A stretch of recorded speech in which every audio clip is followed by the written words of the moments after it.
siendo las 6:20, toca la segunda sesión titulada Lesiones musculoesqueléticas traumáticas. Adelante, doctor. Muy bien, entonces para continuar ya con esta última ponencia de hoy día, vamos a ver las lesiones traumáticas. Y vamos a observar todo esto. Vamos a empezar con las mismas articulaciones que hemos visto al inicio. El hombro, como ya dijimos, tiene líneas, tiene cuello anatómico y tiene cuello quirúrgico. Acá podemos observar una fractura cercana al cuello anatómico, pero no en él, que está impactada. Como ustedes pueden ver, un fragmento está dentro del otro, ¿no? Ha entrado dentro del otro. Normalmente, cuando conserva la tuberosidad mayor, el fragmento distal todavía se salva porque hay cierta irrigación sanguínea. Pero si hubiera una separación, ya no. Cambio en el otro lado, podemos observar una fractura que es más abajo del cuello quirúrgico, incluso ya es metadiáfisis. Esta fractura tiene buenos pronósticos y simplemente hay una fijación interna que se tiene que colocar para que pueda soldar, formarse el callo óseo. Usualmente las fracturas pueden acompañarse también con luxación de la cabeza del húmero, así que es muy importante tomar las dos proyecciones, como ya dijimos, las dos ortogonales. Acá podemos observar a la izquierda una tomografía en plano axial donde observamos la fractura de la cabeza del húmero, como ustedes pueden ver justamente en este corte, donde podemos ver que la cabeza a partir del cuello anatómico se ha separado de la tuberosidad, tanto tuberosidad mayor como tuberosidad menor, y esta cabeza sí va a morir porque va a presentar una necrosis avascular. Acá vemos el mismo paciente, pero visto desde esta parte, desde un plano coronal. Y acá podemos ver que justamente la tuberosidad mayor se ha separado y la cabeza está yéndose para otro lado. Entonces es muy importante por eso distinguir este tipo de lesiones. Ahora, en el codo, como ya dijimos, es muy importante también distinguirlas porque, como podemos ver aquí, ustedes recuerdan que los bordes de la cabeza del radio están de una forma biselada, de una forma curvilínea suave, pero acá vemos que están abruptos, ¿no? Ese es sospechoso de una fractura de cabeza del radio. Y acá lo confirmamos, porque acá podemos observar que la cabeza del radio está fuera del cóndilo. Si se fijan bien, está apuntando hacia abajo, el eje debería apuntar para el centro, pero la cabeza está apuntando hacia abajo. Y también podemos observar que la almohadilla grasa que hemos visto en las fositas, tanto coronoidea como olecraniana, están sobresalidas con respecto al margen óseo. Eso quiere decir que están levantadas y hay un derrame articular. Como la cabeza del radio es una estructura intraarticular, entonces condiciona derrame articular. Y es muy importante por eso saber este signo, el signo de la vela. Acá he sacado esta diapositiva de la página FOAMRAD de Reino Unido, donde podemos observar diversos tips de cómo leer una radiografía de codo de un niño, que también es una de las poblaciones que más se afecta en ese tipo de fracturas. Acá podemos observar que tanto el signo de la vela de elevación de la almohadilla grasa, que es muy importante, acá podemos observar que la línea humeral anterior debe caer en el centro del cóndilo y si hay una fractura no va a caer en el centro, va a estar excéntrica. Y también podemos observar el eje radiocondilio, como ya dijimos, en el adulto también hay, en el niño también hay, debe pasar por el centro del cóndilo y si no pasa por el centro es anormal. Acá podemos observar también dos fracturas de muñeca, la fractura de Coles, que es la fractura más frecuente que hay en los ancianos. Acá podemos observar la desviación dorsal del carpo, la fractura que usualmente puede o no ser intraarticular, pero que tiene que abarcar todo el espesor del hueso, ¿no? Tiene que ser de adelante hacia atrás y de un lado hacia el otro, de medial a lateral. El alineamiento de los huesos del carpo también. Y acá tenemos otro tipo de fractura. Este tipo de fractura es una fractura diferente porque solo es un pedazo del radio distal que solamente abarca su parte dorsal. Esta fractura es la fractura de Barton o Rea Barton, que es diferente que la fractura de Coles, porque acá en la de Coles hay desviación dorsal y en la de Barton no. Por eso es muy importante saber distinguir entre estas dos. Siempre las de Barton son intraarticulares y por eso tienen que ser fijadas de forma minuciosa o si cicatrizan mal darán lugar a una artritis postraumática. Luego podemos observar una fractura de cabeza femoral. Como podemos ver en la primera radiografía, no se ve muy bien la trazo de fractura. Podría ser esta tenue línea radiolúcida de aquí. Podría ser que no. No hay mucha irregularidad. Prácticamente no hay una fractura que sea visible totalmente y uno pueda decir, ah, acá hay una fractura sin dudarlo, ¿no? Sin embargo, resultaba que sí había y se hizo una fijación. En este caso, las fracturas del cuello pueden ser clasificadas en capitales, subcapitales, vaciocervicales o intertrocantéricas o subtrocantéricas. Dependiendo de qué tan alejado esté, menos riesgo va a haber de necrosis avascular, porque una vez más, la cabeza del húmero también tiene circulación terminal. El ligamento redondo que la une a la cavidad cotiloidea no es suficiente para irrigar esta cabeza, entonces si se fractura en su base, pues la cabeza va a morir también. Acá se ha utilizado un tornillo intramedular y otros transcorticales junto con una placa para fijar esta fractura. Y así hay varios tipos, como ya les dije, la subcapital, la transcervical, la intertrocantérica, subtrocantérica, del trocánter mayor y del trocánter menor. Acá podemos ver en esta tomografía un tipo de fractura de cuello donde podemos ver que es prácticamente una fractura subcapital donde el cuello está impactado dentro de la cabeza. Este tipo de fractura tiene mal pronóstico, sobre todo en pacientes adultos mayores, porque, como ya dijimos, se corta la circulación y la cabeza tiende a morir. Veámoslo una vez más. Muy bien, la línea de fractura es bien tenue, fíjense, no es tan conspicua normalmente. La rodilla no está exenta tampoco de traumatismos y acá podemos observar una fractura del latillo tibial. Ahí está el trazo de fractura tenue. Como ustedes pueden ver, las fracturas no siempre son muy notorias. El caso de la pelvis, de la cadera, era un buen ejemplo y acá también tenemos otro buen ejemplo. Acá no se nota muy bien. Y acá podemos observar mejor el trazo de fractura, pero podemos observar otra cosa más. Acá vemos un nivel líquido-líquido. En el receso que les dije que debía tener grasa, acá está lleno de líquido.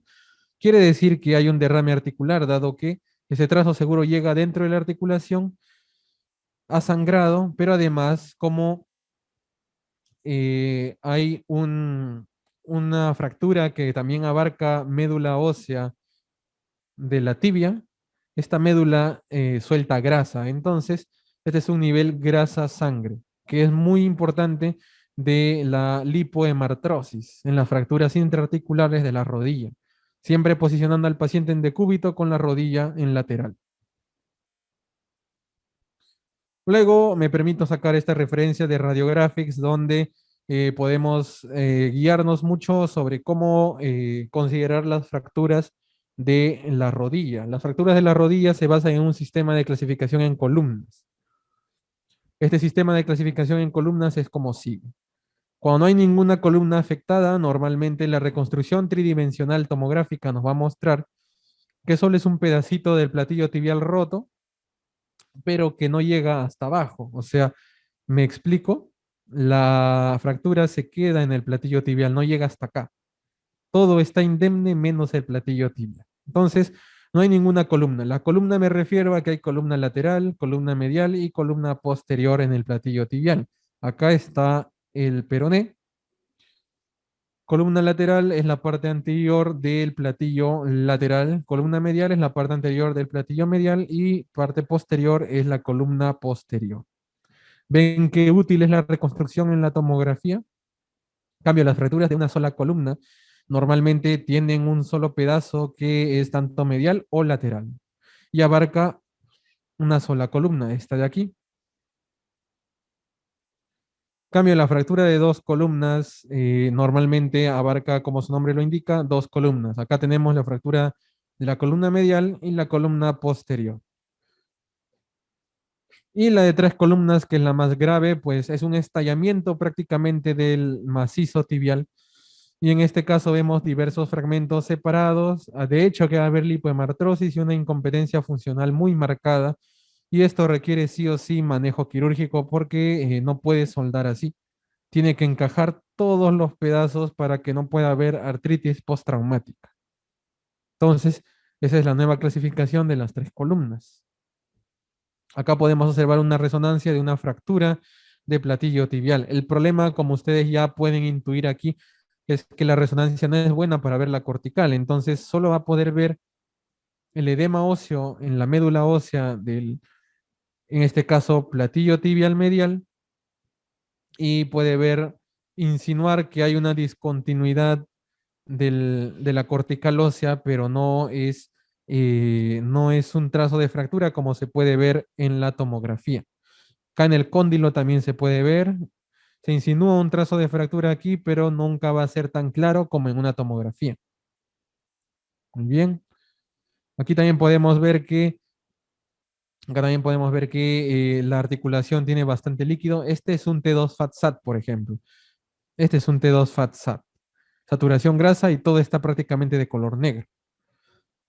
En cuanto al tobillo, acá podemos observar que está fracturado, sobre todo la parte distal de la tibia, tanto adelante como de forma medial.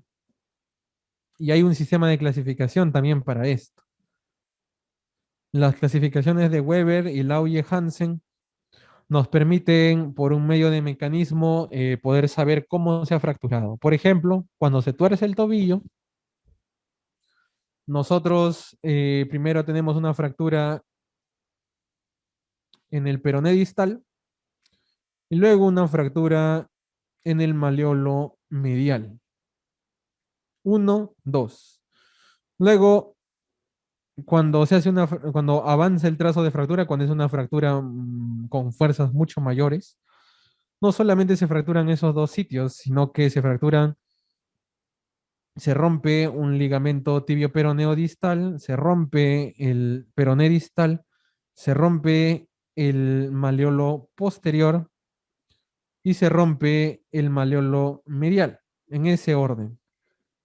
Y cuando hay mucha más energía, pues aparte de romperse todo lo que se ha descrito, pues aumenta la altura a partir de donde se ha roto el peroné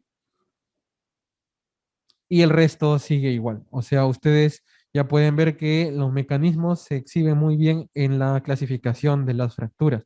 Es por ello que nosotros cuando vemos, por ejemplo, en una radiografía de tobillo, una fractura de el maleolo medial, debemos buscar una fractura en el peroné distal. Es muy importante, porque el mecanismo dice que la fractura del maleolo medial es después del peroné distal. Ahora pasamos al ultrasonido musculoesquelético.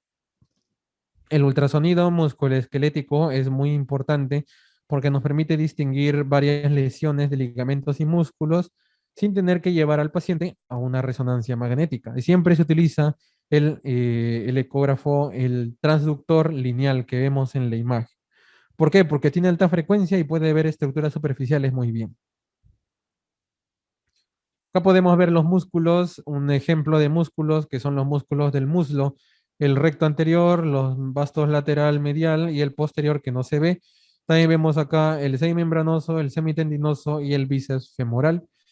Y acá podemos observar que los músculos están bipennados, es decir, tienen un tendón central del cual salen a modo de plumas las fibras musculares, que es un patrón fibrilar normalmente en la ecografía. Y eso se cumple para todos los músculos del hombro que están en una disposición en abanico, el subescapular, el dorsal ancho, el redondo menor, el supraespinoso, por ejemplo, aquí.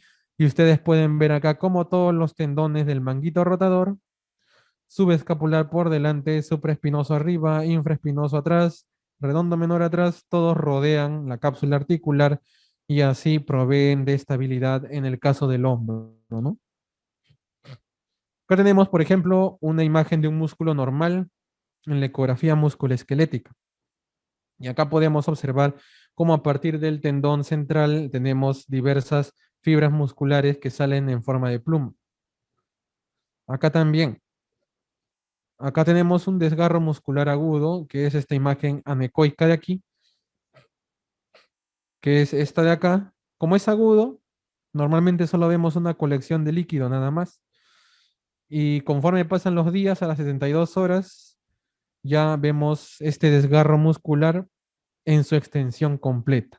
Entonces, de 48 a 72 horas, la ecografía te permite distinguir después de un desgarro muscular recién cuál fue su verdadera extensión.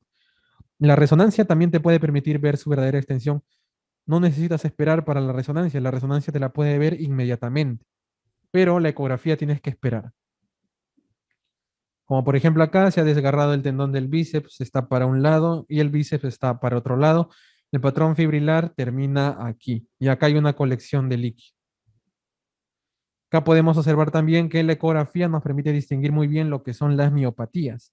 Las miopatías son enfermedades que cambian la estructura del músculo y lo hacen de una forma molecular. Distrofia muscular, por ejemplo, es un buen ejemplo.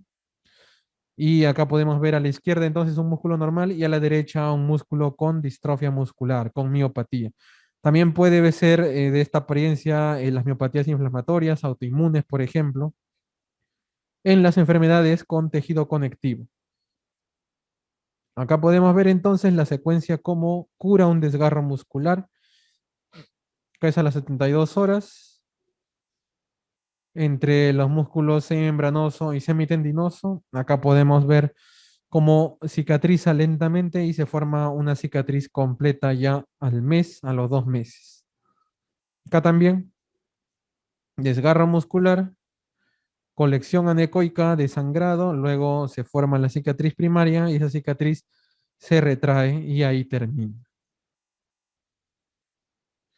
Acá tenemos una resonancia magnética del muslo donde observamos una desgarro muscular agudo y esta modalidad sí se recomienda usarla para este tipo de casos, ¿no? Cuando el desgarro muscular es agudo netamente, no necesitas esperar como la ecografía. En el caso de los tendones y la aponeurosis, también podemos observar que tenemos diversas estructuras, tanto rodeando el tobillo como en la fascia plantar.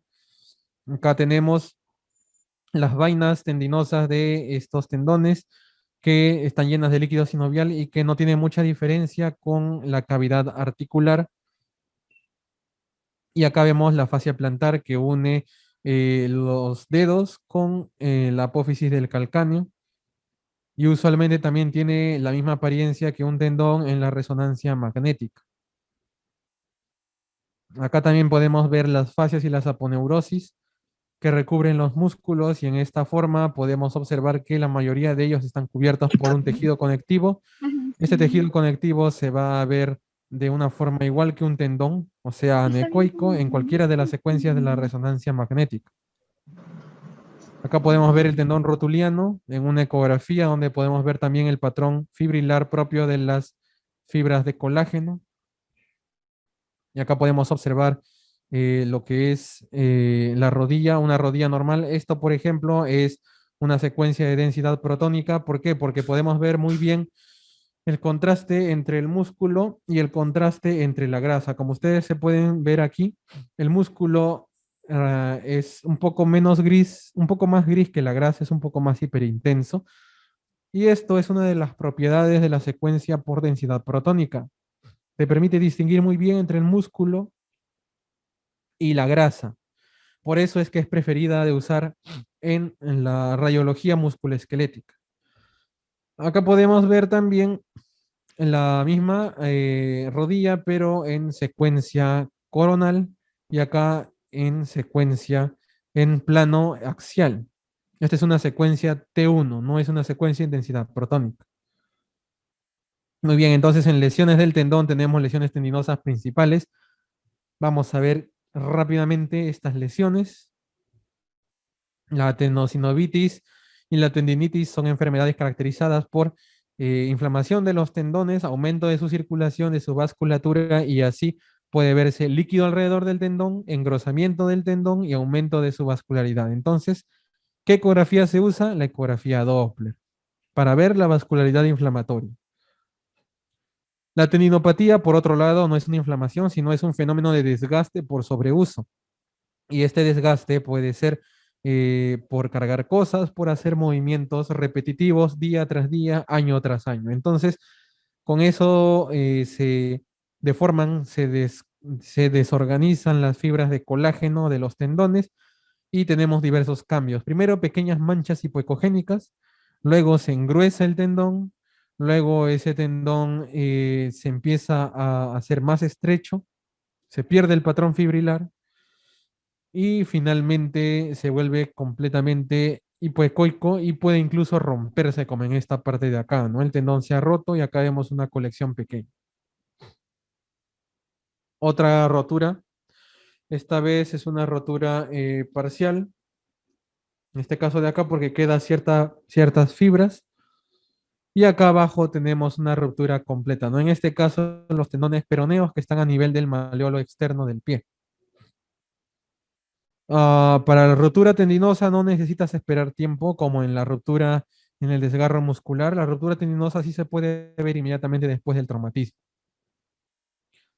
Acá podemos ver una ruptura del tendón del supraespinoso en una secuencia T2 con saturación grasa en plano coronal. Acá podemos verla.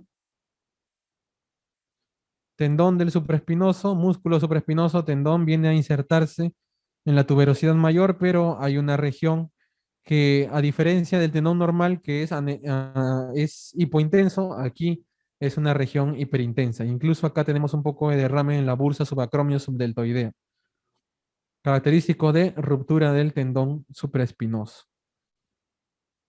Acá tenemos, en cambio, dos ejemplos de lo que es la ruptura del ligamento cruzado anterior. Por ejemplo, acá podemos observar en la izquierda una T2 con saturación grasa porque el músculo está también negro, no realza como en el caso de la densidad protónica. Y acá podemos observar que el tendón, el ligamento cruzado anterior está deshilachado, ¿no? Está roto. Un cabo está acá, algunas fibras sueltas acá y el otro cabo está acá. Como se inserta en la espina tibial anterior, entonces hay una pequeña avulsión, una pequeña fractura por avulsión porque el tendón es fuerte en realidad y cuando se rompe muchas veces se lleva un pedazo del hueso. En cambio acá vemos una ruptura parcial. Esta es una densidad protónica, sí, pero sin saturación grasa. La grasa se ve de color hiperintenso. Entonces acá podemos observar que el tendón está incrementado de intensidad, el tendón del ligamento cruzado anterior, a diferencia del posterior que vamos a ver ahorita. Miren, el posterior está prácticamente negro, bien hipointenso, normalmente se debe ver así. Y el anterior, en cambio, está de un color gris más claro, heterogéneo, donde hay ciertas partes donde ha perdido el patrón fibrilar típico del ligamento, ¿no? Entonces es una ruptura parcial. Esto no lo van a poder ver por ecografía, así que cualquier sospecha de ruptura de tendón del ligamento cruzado anterior o posterior, que es más rara, debe hacerse sí o sí una resonancia. Y acá podemos observar un desgarro de menisco. En este caso, los meniscos ya dijimos que son como pequeños triángulos, cuerno anterior y posterior, pero acá podemos ver un trazo de fractura. Miren aquí, este trazo de fractura. El triángulo está incompleto, un pedacito se ha salido del cuerno posterior del menisco lateral, donde podemos observar aquí, acá se ve mucho mejor, este trazo de fractura de este menisco que se le ha salido un pedazo, un desgarro de menisco. Acá el menisco tiene dos ligamentos, el ligamento menisco femoral y menisco tibial. Acá hay una pequeña fractura del cuerno posterior de este menisco que también se ve en la vista coronal. Ahorita la vamos a ver. Ahí está. este desgarro de aquí, que interrumpe la estructura hipointensa normal del menisco. En este caso, menisco lateral, porque acá está el peroné. Muy bien, esto ha sido un repaso breve de todas las lesiones traumáticas más comunes y qué cosa usar para su diagnóstico. Recomiendo una vez más la lectura de estas dos bibliografías porque son muy útiles y van a ser muy importantes para que puedan no solamente comprender las clases que acabo de dictar, sino también comprender todas las demás clases que van a dictarse, porque acá se van a explayar mucho sobre qué tipo de patologías se pueden ver en la radiología y qué utilidad hay en cada modalidad.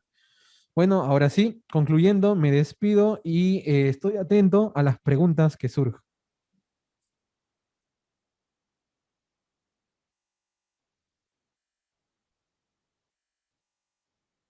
Sí, doctor, muchas gracias. Hay algunas preguntas en el chat. A ver, la primera es, ¿cómo se describe o lee una radiografía de una fractura? Normalmente lo que les vamos a enseñar acá no es a describir, sino a reconocer. Y en caso de reconocer, debemos reconocer primero qué hueso es, debemos reconocer qué parte del hueso es, si es hueso largo, diáfisis, metáfisis, epífisis, si hay alguna desviación de los fragmentos, si hay superposición, si hay angulación, eso también debemos reconocer.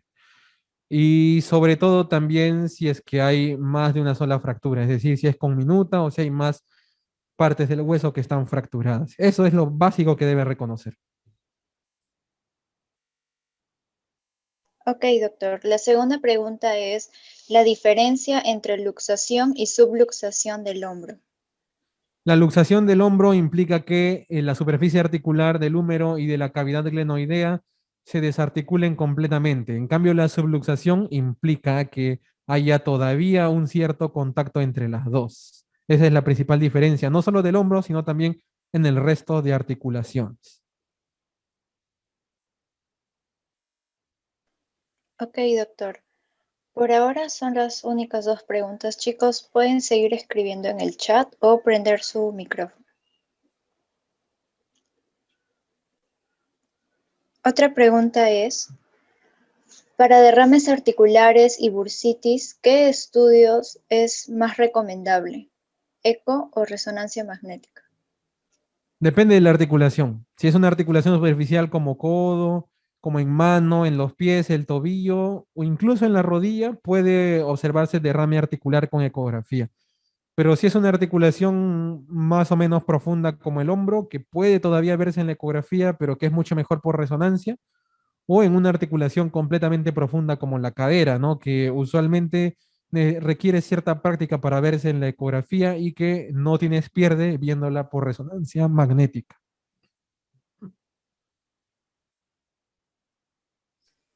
Ok, doctor. La siguiente pregunta es, ¿una rotura de tendón parcial solo se resuelve en cirugía?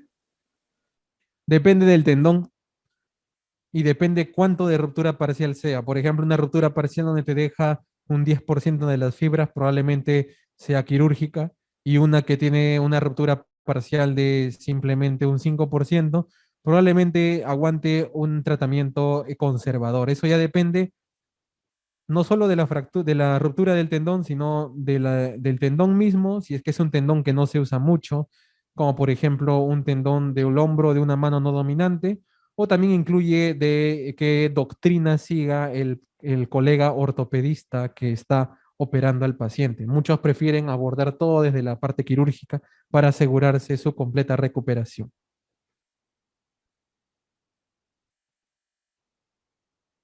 Ok, doctor. Hay más preguntas. ¿La resonancia magnética reemplaza el diagnóstico de tendinitis y bursitis por ecografía o es mejor? Depende una vez más de qué articulación es. Si son articulaciones profundas, la ecografía no va a poder ver fácilmente ni la tendinitis ni la bursitis. Entonces, la resonancia nos viene a mano. Pero si es una articulación superficial como la mano o el tobillo, pues la ecografía le gana a la resonancia porque tiene mucho más resolución y te permite ver mejor, por ejemplo, los tendones de las manos, de los pies, los flexores de los dedos, etcétera. Ok, doctor. ¿En qué casos la tomografía es mejor que la radiografía en fracturas? En todos los casos. Solo que la radiografía se utiliza primero porque es lo que se hace al inicio cuando el paciente ingresa a emergencia, pero no hay fractura que una tomografía no pueda ver. Listo, doctor. Al parecer son las únicas preguntas. Por parte del comité organizador del octavo curso de diagnóstico por imágenes, se hace el certificado de reconocimiento a su persona por la destacada participación como ponente en los temas de generalidades del diagnóstico osteomuscular y lesiones musculoesqueléticas traumáticas en el presente año. Muchas gracias, doctor. Este certificado será pasado por medio de su correo. Muchas gracias a ustedes. Nos vemos entonces en la siguiente actividad.